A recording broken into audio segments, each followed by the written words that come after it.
accounts in the accounts receivable subsidiary ledger should aggregate to the balance in the accounts receivable control account. That's true.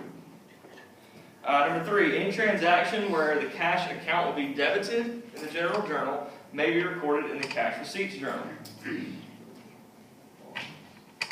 That one's true.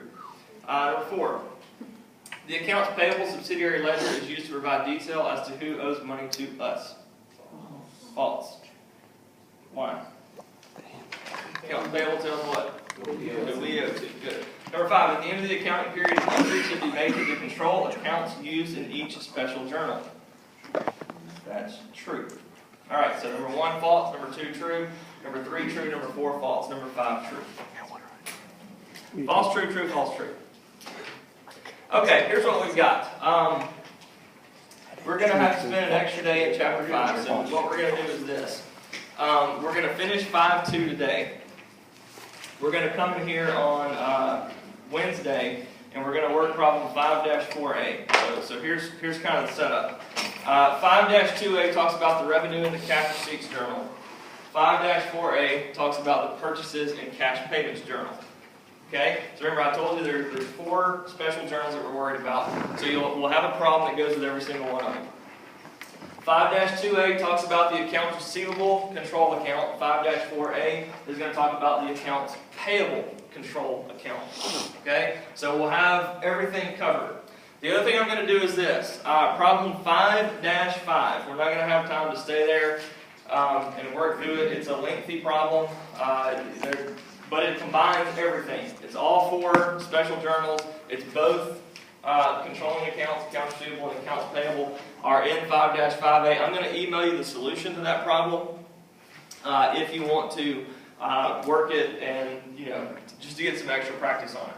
Okay? Don't forget this either. The way that this book is set up, there's also after, I think it goes all the way through problem 5-5A, and then you have 5-1B, 5-2B, 5-3B, all the way through. Section B mirrors section A. So at least in this chapter. So 5-2B is another opportunity for practice for what we did in 5-2A, what we're doing today. 5-4B mirrors 5-4A, and then 5-5B mirrors 5-5A. So don't forget that either. There's plenty of extra practice in there, and if you want me to look at anything you do in any of the problem series B sections, I'll be glad to sit down and look at it with you and go over where you think you may have messed up, or just to see if you got it right. You might feel like you got it right, and if you want me to check over it, I'll be glad to do that. So don't forget that. Those things can help you get ready for the exam. Okay, 5-2A. Here's what we're going to do. I know we got into this a little bit on Friday. I think we got all the way through September the 13th. So what we're going to do is we're going to work kind of quickly through September the 13th, and we're going to work through the rest of it and make sure that we have everything correct. So here we go. 5-2A. There are all the transactions on page 242 over there on this page. All the instructions are over on page 243. So we're gonna go to page 243, and here's what it says. Insert the following balances in the general ledger as of September 1. Okay? So don't forget to think globally here. All right? How did these balances get in the ledger? Well, they came from the journal. So they're saying, all right, on September 1st, here's what we have set up. We need a cash account. We need accounts receivable. We need notes receivable. And we need fees earned, I think. Right? Alright, so all I'm doing is I'm taking what they give me. Cash, $11,350 is my balance. $11,350 goes there. $14,340 is my balance there. Notes receivable, balance is $6,000. Fees earned is not on balance, and we talked about why those balances are on the debit side and why fees earned doesn't have anything in it on Friday. Remember, fees earned is a revenue account. That means it resets. These balances are as of what? September 1st. Okay? So what would have happened is the August closing, they would have closed the revenue accounts and made fees earned 0. So August 31st, carries over to September 1st. That's why there's a zero balance there. Okay?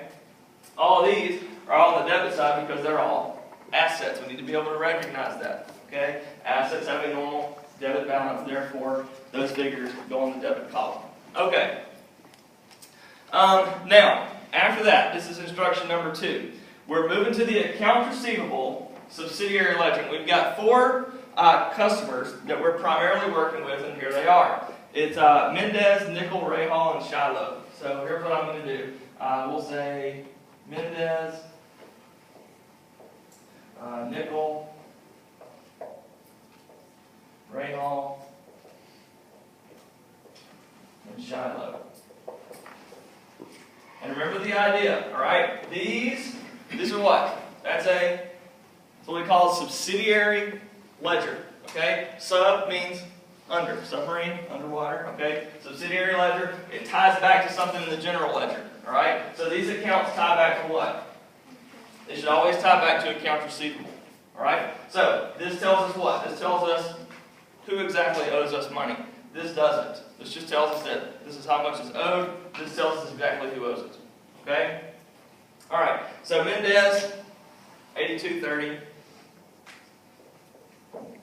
And Rahal is $6,110. And that's all that instruction 1 and 2 is telling us to do there. All right, the next thing I need is a revenue journal. Remember, that's one of our special journals. And here's what the revenue journal looks like. We have a date. We have invoice number. We have a customer account. And then we have, remember the journal entry always looks like this. Accounts receivable, debit, fees earned, credit. Okay, and that's what the journal looks like, 4 columns. Pretty easy. All right, now, on the cash receipts journal, this is instruction number 3, it's telling you how to set up these journals. One question always that comes up is, how do you figure out what the columns are? All right, and the instructions are going to give you the columns. They're going to tell you what to do. Now you got to know a basic framework, but they're going to tell you what columns to put in there. And this is on, if you weren't here on Friday, there's one little adjustment we need to make here. On number 3 it says, prepare a single column revenue journal, which we did right there, and a cash receipts journal. Use the following column headings. See that? See that? Those words? For the cash receipts journal. The first thing it says is fees earned, credit. You see it? Okay? Scratch out fees earned and put other accounts. Okay? Other accounts there. So just in case you didn't do that Friday or weren't here, scratch out that fees earned. This is instruction number 3. And put other accounts, credit. Accounts receivable, credit. And cash, debit. Okay? So what we're going to do is we're always going to have a date. So this is going to be my cash receipts journal. The date is implied, so it's not going to say in the instructions necessarily include a column for date. We're always going to have a date. Okay? The second thing is this. We'll say customer account here. It doesn't really matter. Whatever works for you. Credit account, customer account, whatever. And then after that, okay, is where we take what they give us. Okay, and they're telling, all right, they want one, or I want one to say other accounts, credit. They want one, accounts receivable, credit. And then they want a cash debit. Okay? Now realize this about this special journal. When do we use this journal? When to use these special journals is a big deal in this chapter. You'll see test questions about that. All right? When do we use the revenue journal? Provide service on account. That's the answer to that one. Okay? When do we use this? Cash receipts journal. Anytime we receive cash. Okay? So realize anytime we receive cash, we're going to debit cash. Cash is an asset. Assets increase with a debit. So if we receive cash, cash is increasing, we'll debit cash. Okay? So when you go here, you will have a number in this column every single time. Okay? There'll always be a number there. Why? Because we'll always be debiting cash. Has to be there. Okay? These other columns here, those two, won't necessarily have a number every single time. We'll look at why in just a little bit. All right, so we're all set up. I think we can start moving along here with the transactions. First one, September 2nd, issued invoice, and this is, there's a sort of a muscle memory deal to this thing. When I see issued invoice number 793 to Nickel Company, I have to recognize those phrases as what? I performed some service, that's implied, and I'm doing what? I'm sending them the bill. If I'm sending them the bill, that means what? That means they haven't paid. Okay? So when I perform services on account, meaning they haven't paid, I do what? I go here. Okay? So, September 2nd, invoice number 793. So date, September 2nd. Invoice 793. Nickel. And the amount was, where is it? 5,200.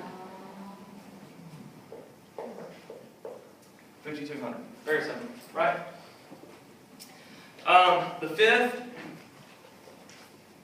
it says we received cash. All right, when I read received cash, that means what? All right, yeah, not hard.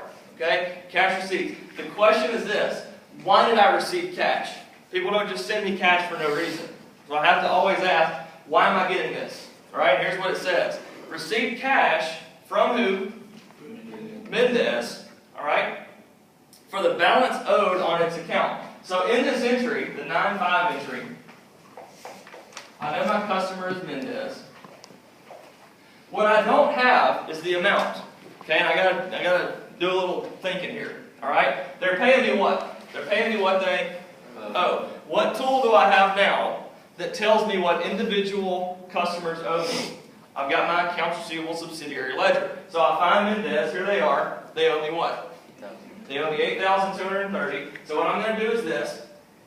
They're paying money that they owe me. They're paying off a receivable. So I'm going to go right here to accounts receivable. Okay? So the question we can ask ourselves is there more receivable or less receivable after they pay me? Well, there's less. Okay, they no longer owe it. So I need to credit the asset, accounts receivable. And I got cash, $82.30. Remember, there's always going to be a number there. Okay, don't forget that. You see where kind of how we're moving there? Yeah, always on debit. All right, September the 6th, invoice 794 to Ray Hall for $21.40.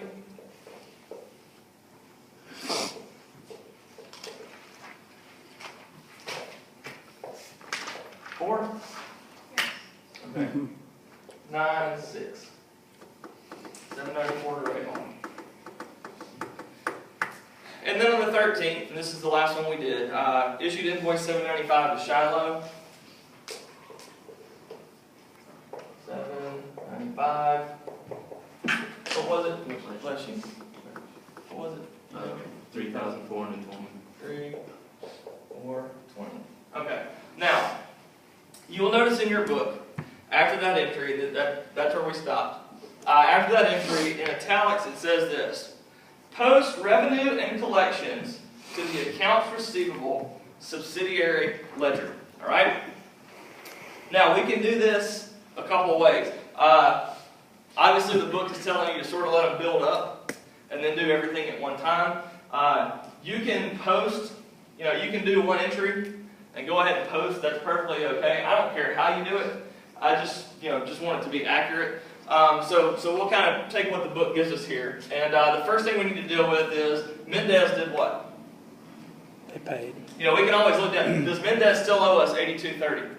No, okay? Well, right now, the accounts receivable subsidiary ledger says that they do. Well, they paid it over here, so I need to do what?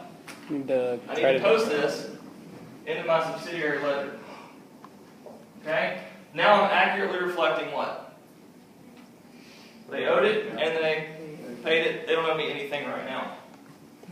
Nickel, What, just out of curiosity, what, would you ever have a situation like on your instructions where it skipped an invoice number? I could, it wouldn't be a big deal, you just skip it. Okay, Yeah, I was just, yeah. wondering. I can't think of any reason why. It could certainly happen in the real world. You could be a computer error, a number of things, but, no, if I do, just play along and Okay. laugh and have a good time. All right, nickel, we need to post a debit to Nickel's account for $5,200. So there's that. We need to post a debit to Ray Hall for $2,140. And then we need to post a debit to Shiloh for $34.20. Okay? And that's where we ended the other day. Okay, so here we go. The 15th. Received cash from Ray Hall for the balance owed when? September 1st. All right, so be careful here. We know what? We see the words received, cash. That tells me what? That's it. We're here. Okay? So on 9/15, the customer we're dealing with is Ray Hall. And they gave me some cash. They're paying off a balance. Okay? The question here, and this one is a little bit tricky, so don't get excited that you know exactly what you're doing and zip by this. Okay? What are they paying? They're paying what they owed me when? They're paying what they owed me on the 1st. Okay? Recognize this. Where did this number come from? It comes from the 6th. Okay? So they did not owe this on the 1st. They owed that on the 1st. Okay? So the amount of money that they're paying off is $6,110. So I'm going to go over here. They're paying off an account receivable. And it's cash receipts. Does that make sense? That was a little bit tricky. Don't just fly past that. Okay. 16th, issued invoice 796 to Ray Hall for $6,000. 16th.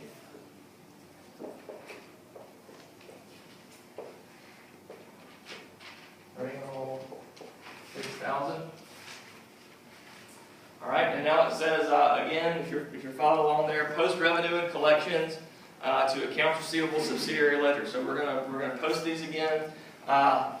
Everything that happened with Ray Hall. Okay, so Ray Hall did what over here? All right, they paid over here. So we're gonna just like that, right? Okay, and then what happened over here? They got some more stuff, okay? So, 6,000 here. So now when I look at Ray Hall, what am I seeing? You know, if somebody just walked up to you and showed you this and said, collect that money, what are you after? Well, they paid that, so you're after? You're after 8140. There you go. Good. We okay? We got it under control. Good? All right. 19th, received cash from Nickel for the balance due on invoice from September 2nd. All right, so received cash. That's pretty obvious. It's Nickel. What is Nickel paying? They're paying the invoice that originated on the 2nd, so they're paying me what? $5,200. Good. $5,200.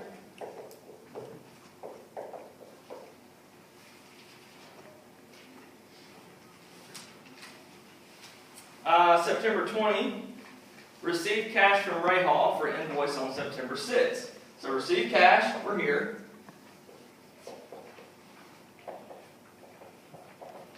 All right, what are they paying? They're paying the invoice that originated over here. All right, $2,140.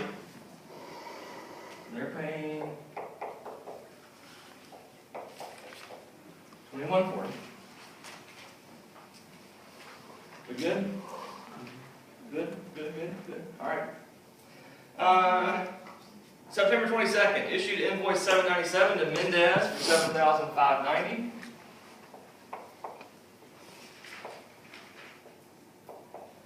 Mendez 797. September 22nd.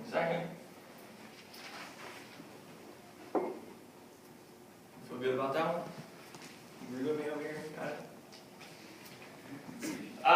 The 25th. This is where things get a little different. Received $2,500 on a note receivable in partial settlement of the balance due on the Shiloh account. Okay. One of the things that we have to be able to do is separate the notes receivable and the accounts receivable. Okay? So when this problem is referring to the Shiloh account, okay, they're not referring to this. Okay? How do I know that? Because it says this. Think about it this way. These tie back to what? What's the controlling account? Accounts receivable. Okay? These have nothing to do with notes receivable. Alright? You got to keep that kind of the front of your brain here. Alright? This is the controlling account. Okay? Has nothing to do with notes receivable. This transaction has everything to do with what? Notes receivable. Okay? So kind of what the situation is implying is this. That this note, alright, note receivable tells me what? Somebody owes me money. It's just a really fancy receivable. Okay? We haven't talked a lot about notes receivable. Notes receivable is basically an account receivable with a little bit more legal and an interest rate typically. And we'll talk about that. That's the last topic we talk about in the class. Okay? So what I want you to understand right now though is that when they're talking about Shiloh Company, they're implying to us that Shiloh owes this money. Okay? So separate out, alright? This is notes receivable. All these little accounts here tie back to that. Okay? Have nothing to do with notes receivable. Okay? So here's what's going on. Received $2,500. Notes receivable in partial settlement of the balance due on the Shiloh company account. Okay, so what does this look like? Well, are we here or are we here? What do we do? We receive cash. Okay, that tells us to go here. Okay, so cash receipts. This is the 25th.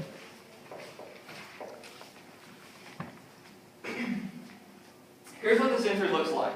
Alright? Every entry in here so far has been what? It's been someone paying off an account receivable. Well, this is what? This is someone paying off a notes receivable. Alright, so we're in a different mindset here. If you want to, this will be completely optional. I would recommend not doing it, just because it's going to confuse you when it comes time to post. If you want to put Shiloh here under customer, have at it. Okay? What you're going to have to remember, though, is that when you see Shiloh here, it has nothing to do with what? The accounts receivable account. Okay? This is tied to what? Notes receivable. Okay? So let's get the idea here. They're not paying off an account receivable. They're paying off a notes receivable. So we need to use this other account. That's why we have this column here. Okay? And all we're going to do is this. The 25th. Notes receivable. Sorry. Notes. Notes receivable.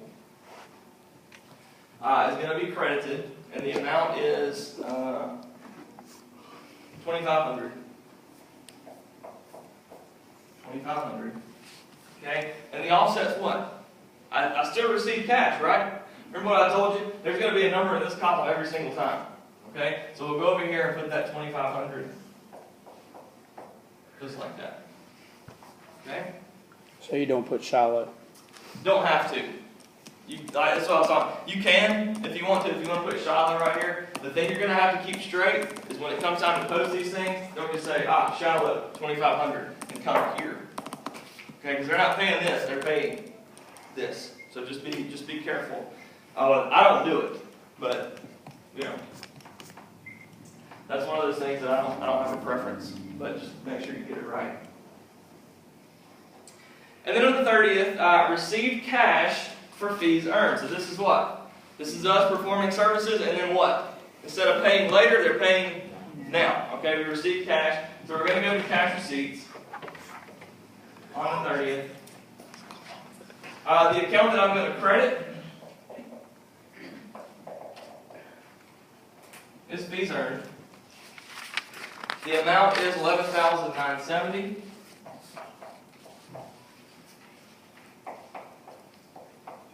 And that's a cash debit of $11,970. Okay?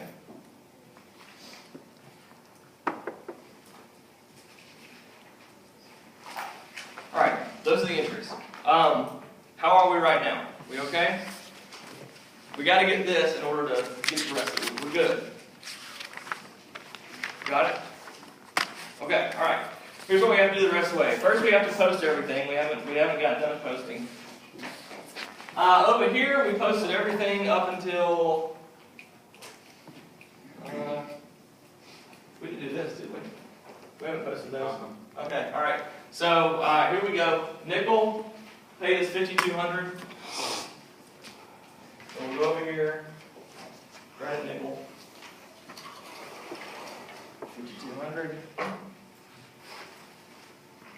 Ray Hall paid us $2,140.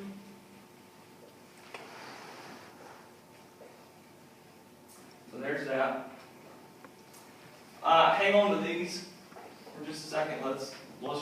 We're just posting the customer accounts right now, so let's hang off on that. Over here, we get that one. We got that one.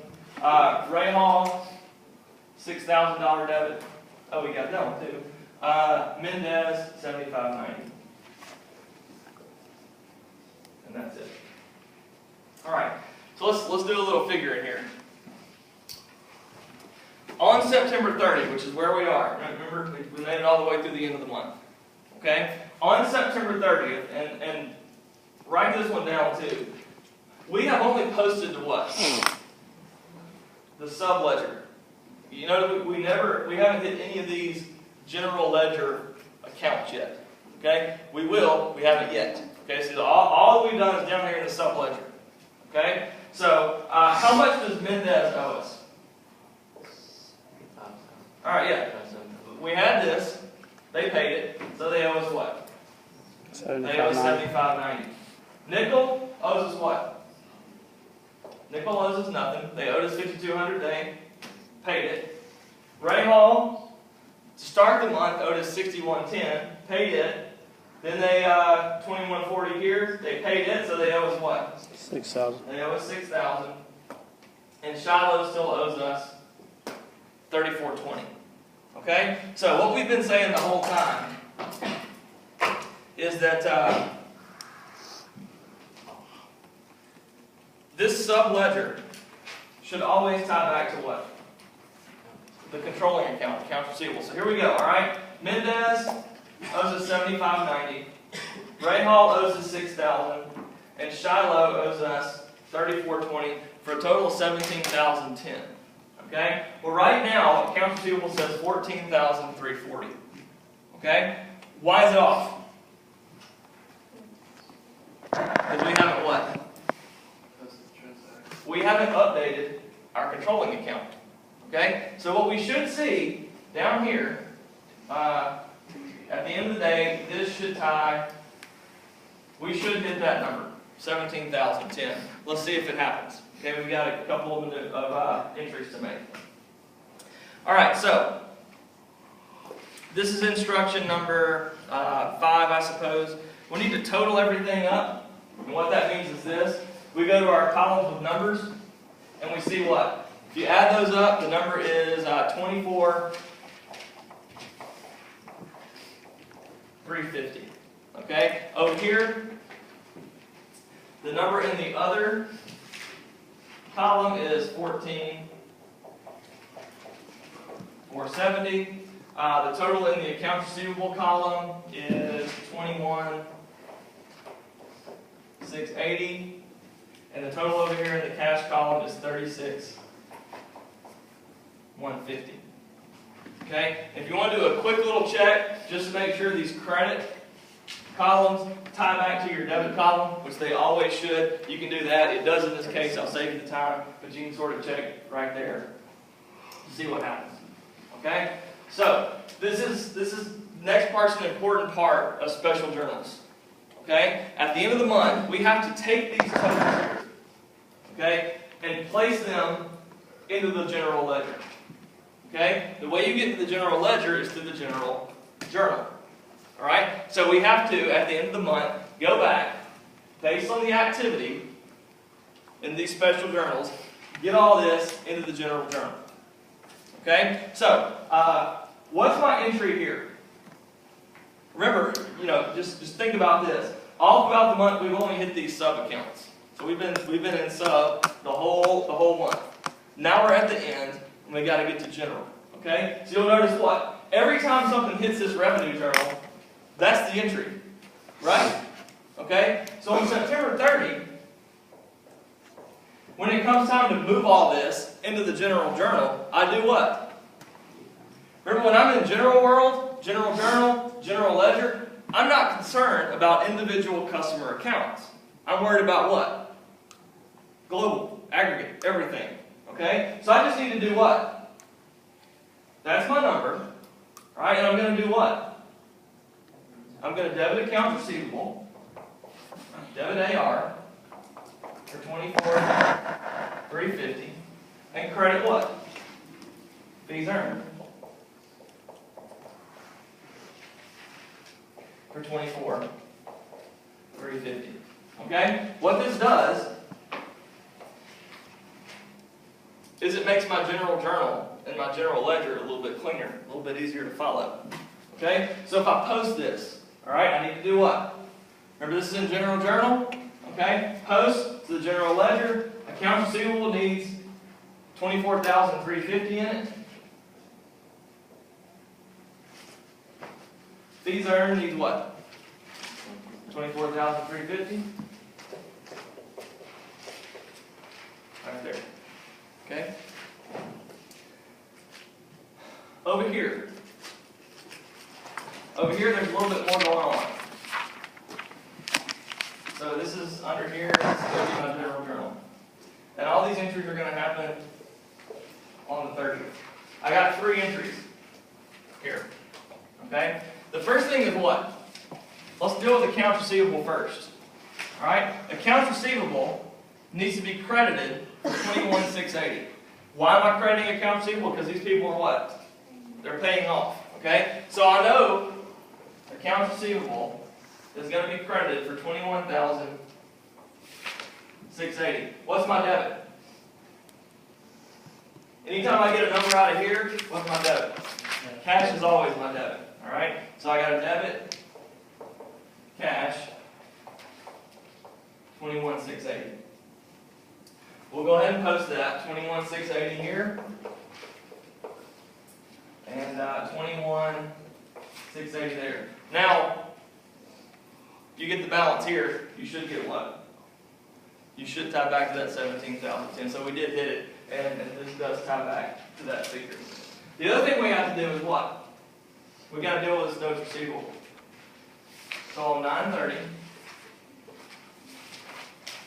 I've got to credit notes receivable. What's my debit? Yeah, remember if it's coming from here, debit is always cash. So debit cash, credit notes receivable for $2,500. And what's the last thing? Well, let's post $2,500. Notes receivable, $2,500. And the last thing I do in the general journal is what? I got fees earned here. Don't forget that one. Alright? So we'll debit cash.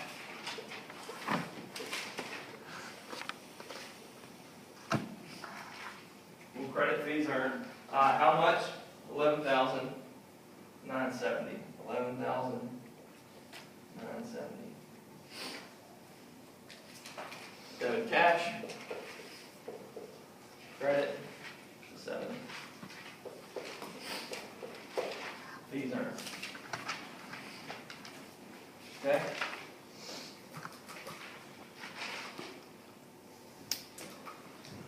I don't think they ask us to do anything else. They don't. All right. You getting that there? That's going to be the big check on this one. Does this equal those end up? Yes. Yep. It does. Okay. Any questions here? Okay. purchases and cash payments journal, which is what we'll do next time, the interaction is the same. Okay, how the two play together, and then I hope you caught on to this. What starts here ends up where? Ends up over here. Okay, and we saw that, you know, we collect this balance over here, we collect this balance over here. Okay, if we follow this thing into October, we do what, you know, we collect this. So, you know, this is sort of the origination point, and this is sort of the ending point on these things. And the purchases is just reversed. Okay, it's me purchasing on credit, and then I do what? And then I pay it. So we'll record something in the purchases journal over here, and then pay it over here. Okay, and then we'll have sub-accounts for who? All the different people that we owe money to. All right, and those sub-accounts will tie back to accounts payable. So the interplay between the two special journals on the accounts payable side, exactly the same. Okay, we'll still do these entries here. We'll still do the entry over there. We'll post, make everything tie out. So once you catch on to that, that doesn't change. All right, what's going to change is the column headings and the accounts right there. Okay. All right, that's it for today. I will see y'all on Wednesday. I'm going to say Friday.